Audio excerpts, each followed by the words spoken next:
how did you go about growing your business since 2016? Obviously, education, and you mentioned buyer seminars. So, how did you think about growing your business, and then with you having another career as well? How did you position yourself for people to trust you as a real estate agent? I think for me, when I got my license, I was not really looking at selling at first. I was Hmm. always in the classes.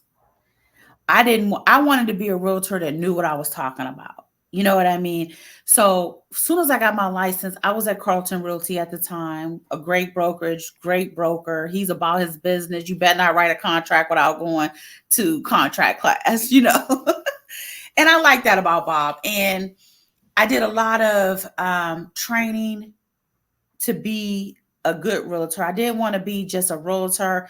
I wanted to know how to look for mold, how to look for radon machines, how to look Mhm. for Boeing in the basement, how to look for, those are the things that I learned. And then once I was ready to get out there, I'm going to be honest with you, John, I'm a homebody. I work, during the day. Mostly everybody, I swear, came from Facebook. Really, 95%. 95% of my people came from Facebook. I want to dive into that and get tactical with you. What were you doing in order for that to happen? Because social media is the hot thing right now, right? Like, oh, I Mhm. want to be, but it's mostly like I want to be an influencer. You know, Mhm. put out Right. content, put out content. Um, what were you doing in order to stay top of mind? With your friends on Facebook or on social media at that time.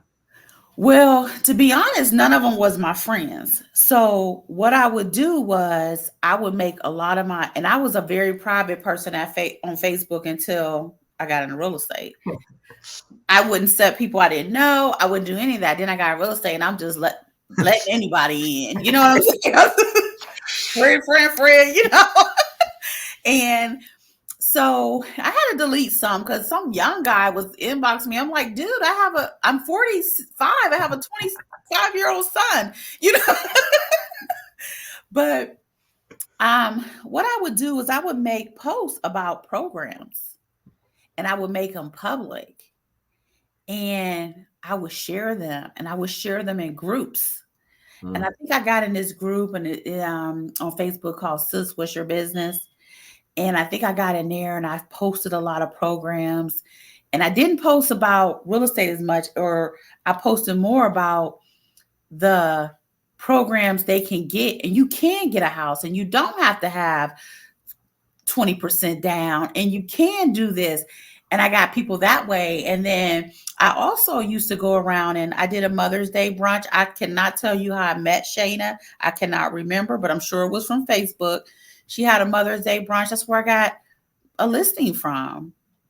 You know, then I went to Shayna she's a event planner. She has something at the McCoy Center for brides. She does bride stuff, and I got a person out of there, And even if I get one person, it's worth it. If you get one closing, it's worth it because that person will refer you to somebody else. Mhm. But majority of them, I know I got an award from Bob when I was at Carlton, and he said, "Did you know you sold $1 million in a month?" And I was like, "Yeah, I did not know that." And and it was just two people I talked to on Facebook in a group, in Yeah. one of the local groups in Worthington, in my neighborhood where I was living at the time. And um basically that's how I got majority of strangers, basically. And this guy that I closed, he told me one day, and he was like, I didn't know you posted something on Facebook, somebody screenshot it, and that's how I called you, and I closed him. you know so you can really influence people if you showing them educational parts of Yeah. this you know Solving problems, right? yes. Solutions. I always tell people, agents, it's like, who are you marketing to, right? When you're putting a post out, like what's in it for them, right? Are we truly marketing to the right people? Um, Mhm. Now I'm curious because you said you're more of a homebody, but it sounds like you went to events and you leveraged other events that were going on to go out and maybe potentially create conversations or an opportunity. How did you get over that hump, or are you just more of an outgoing person once you get out into the environment? Yeah, I'm very much outgoing. But like I said, I got most of them at those Facebook posts, but the rest of them, I did go to those events and I got clients from Yeah. that as well. Like I said, it wasn't a lot. If you, like I said, it might be one or two. That's it. Well, what's interesting about that is I tell agents that you just need one opportunity. Like you don't know, like we do leads, right? Like you don't know who's on the other end of that phone. Hmm. Like I remember one of my best investor clients was a lead that came in. I was actually on my first honeymoon, and Hmm. my team leader Ryan was here in Columbus. He actually converted it for me, Okay. and Bill came in and he's like, I think back then it was 400,000 dollars, and he wanted to buy a duplex in German Village. And Ryan just had an educated conversation with him of like, hey, like you could really take at the time. This is 2012, beginning of 2012. Hey, instead of buying one duplex in German Village, why don't you take 400,000 and buy three or four houses, right? And we can help you do that. And Hmm. I think over the years, Bill has probably bought or sold, 12, 14 homes. And that's just because of one opportunity, one conversation, one.